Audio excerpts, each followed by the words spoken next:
Oi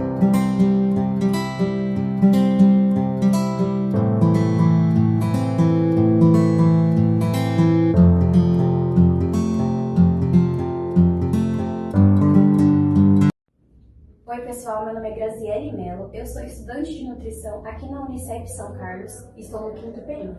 Estou aqui com a nossa nutricionista Valéria e nosso tema de hoje, do nosso trabalho, do nosso podcast, é Introdução Alimentar e Seletividade Alimentar. Obrigada pelo convite, estou muito feliz de estar aqui com vocês essa noite. Eu tenho formação em nutrição, em biologia e pós em análises clínicas e hoje em dia eu trabalho como nutricionista clínica. A nutrição materno-infantil entrou na minha vida a partir do momento que eu me tornei mãe. Os meus 2 filhos possuem alergias alimentares. Eu sofri com o diagnóstico, a mudança dos alimentos em casa, a angústia de ter esse diagnóstico. E hoje eu levo isso para dentro do meu consultório. Quando as mães chegam no meu consultório com o diagnóstico do filho de doença celíaca ou intolerância alimentar, eu consigo acolher essa mãe, porque a materno-infantil ela não é só sobre comida, ela é sobre acolhimento, sobre você dar o apoio à família toda, porque nesse processo a família toda está envolvida. Meu nome é Jéssica e eu vou dar continuidade à entrevista. Valéria, o que é introdução alimentar, qual a importância e o momento ideal para começar? A introdução alimentar é um processo, onde você inicia a oferecer diversos tipos de alimento para o bebê. Até então, o bebê só tem uma alimentação líquida, que é o leite materno. Sim. A partir desse momento, na introdução, você começa a apresentar para o bebê alimentos diversos, O bebê passa por uma transição, que ele tem uma alimentação exclusivamente líquida do leite materno para uma alimentação com vários alimentos, frutas, legumes, vegetais. Esse processo é importante porque nesse momento a criança entra no processo também de aprendizagem. Ela vai aprender a mastigar, a engolir novas texturas, o sabor, desenvolver o paladar. Então é uma época muito importante para o bebê. É o momento ideal para se começar a introdução alimentar, segundo a Sociedade Brasileira de Pediatria e a Organização Mundial de Saúde, aos 6 meses. Sim. Porque nesse momento a criança já começa com um déficit de ferro e zinco. Porque durante a gestação esse bebê ele acumulou esses nutrientes, só que aos 6 meses ele já começa com uma deficiência. Então é uma oportunidade para se entrar com a alimentação. Fora isso, ainda a criança precisa ter vários outros estímulos que têm que estar presentes para começar essa introdução alimentar. Se o processo de introdução alimentar começar antes dos 6 meses, entre 4 e 5 meses, o bebê pode ter alguns problemas, porque o intestino ainda está imaturo. Então ele pode ter infecções, ele pode ter alergias alimentares, ele pode ter problema com engasgos e ele pode ter sobrecarga renal. Agora, se essa introdução alimentar começar tardiamente, depois dos 6 meses, a partir de 7, 8 meses, ele também pode ter problemas. Ele pode ter atrasos motores. Após os 6 meses, essa criança pode ter risco de alergia alimentar, pode ter risco de engasgos, pode ter risco do desenvolvimento motor oral. E quais são os principais métodos de introdução alimentar e suas diferenças? E tem algum mais indicado? Então, os métodos, tem o método tradicional, que é o método que você amassa o alimento com um garfo, e oferece para a criança com uma colher. Esse é o método tradicional, que todo mundo conhece, ele é prático, funcional. O outro método que nós conhecemos é o BRW, é o método de introdução alimentar guiada pelo bebê. Nesse método, você vai oferecer um alimento macio, em pedaços, e vai colocar esse alimento na mãozinha do bebê. E ele, como ele já tem o reflexo mão-boca, ele vai levar esse alimento para a boca.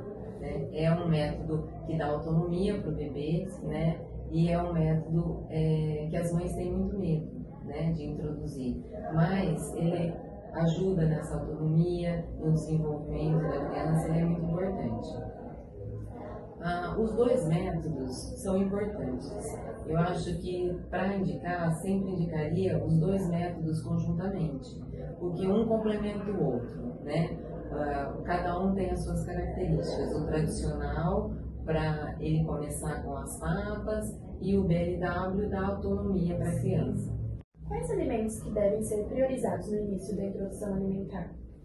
No início, nós devemos priorizar a variedade dos alimentos, principalmente os alimentos ricos em ferro e zinco, né? Porque nesse momento o leite materno já não supre essas necessidades nutricionais do bebê. Valéria, como que os pais podem saber o momento ideal e o que pode acontecer se começar antes ou depois do tempo ideal? Então, o bebê ele dá sinais, né, que ele está pronto para iniciar essa introdução. Ele precisa ficar sentado, ter o tronco, né, firme, mesmo que seja com apoio. Ele precisa não ter mais a protusão da língua, que seria o movimento de você colocar uma colher na boquinha do bebê, ele empurraria com a língua essa colher. Então, ele perdendo esse processo, ele já começa a poder ter essa introdução dos alimentos. Ele precisa ter o reflexo de mão e boca, né? Tudo que ele pega com a mãozinha, ele leva para a boca. Como os pais devem reagir à recusa alimentar e qual estratégia eles podem usar no dia a dia? Primeiramente, os pais têm que ter calma e muita paciência, né, nesse momento, porque é o momento que a criança está aprendendo, né, a lidar com esse novo momento. Então, os pais têm que oferecer repetidamente os alimentos, na semana, 2 semanas, 1 mês, né? Ter essa consistência da repetição dos alimentos, deixar a criança ter o contato com o alimento, ele ter o tato, as texturas, oferecer diferentes texturas. A principal coisa é que a criança tenha essa variedade de alimentação no início, né? Para ela ir se adaptando com essas texturas e os pedaços. Eles têm que oferecer os alimentos em cortes que sejam seguros para a criança conseguir pegar e levar esse alimento à boca. É importante os pais não oferecerem recompensa para a criança. Não comeu, mas se você comer eu vou te dar uma recompensa. Não fazer isso e ter a rotina. A rotina é muito importante, a rotina dos horários da alimentação. Tem que oferecer a comida nova junto com o alimento que ele já aceita, né? Fica mais fácil, por exemplo, assim, a criança já aceita o arroz, então você oferece o brócolis, que é um alimento novo, junto com o arroz. Você pode colocar a criança no preparo da comida também, para lavar, para manipular aquele alimento. Tudo isso você consegue fazer com que a criança tenha interação com o alimento, retirar o prato da criança sem fazer comentários, as porções têm que ser pequenas no prato. E o que os pais não devem fazer, né? Não devem ficar ansiosos, gritar, fazer daquele momento um momento ansioso. Os pais têm que sentar à mesa junto com a criança, comer o mesmo alimento, mostrar que eles têm satisfação, né, em se alimentar, porque a criança é muito por exemplo. Quais alimentos devem ser evitados e por quê? Os alimentos principais, o mel, né, por conta da toxina botulínica, os açúcares, por conta que é um alimento vazio, não traz nutriente nenhum para a criança, tem o risco de obesidade, o sal também, porque os alimentos que a criança já ingere já tem uma quantidade de sódio necessária para ela, que se você complementar com mais sal no alimento, você pode sobrecarregar o rim dessa criança. Existem também alguns alimentos que devem ser evitados por risco de engasgar, né? São eles a uva inteira, o tomatinho cereja, pipoca, amendoim, as castanhas, né? Esses alimentos eles têm que ter cortes seguros, né? Formas seguras de introduzir para as crianças. Não deve se oferecer para crianças sucos industrializados, ultraprocessados, salgadinhos, bolachas, que são alimentos vazios e que podem trazer também alergias alimentares, problemas, infecções. Quais conselhos você daria para os pais, tanto na introdução quanto na seletividade alimentar? Os pais são exemplo para os filhos, eles têm que ser um espelho. Então, se ele vai oferecer um abacate, por exemplo, para o filho, ele tem que comer esse abacate e ter esse alimento no próprio prato. né? Porque a criança vai aprendendo pelo exemplo. A mesa é um lugar de harmonia, de satisfação, da alimentação. Tem que ser feita em família, todos juntos, né?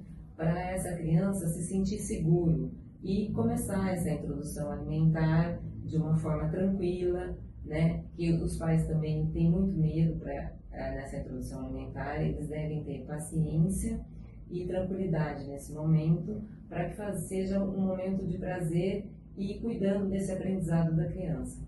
E para finalizar, eu queria agradecer à nutricionista Valéria por ter aceitado participar dessa entrevista com o nosso grupo.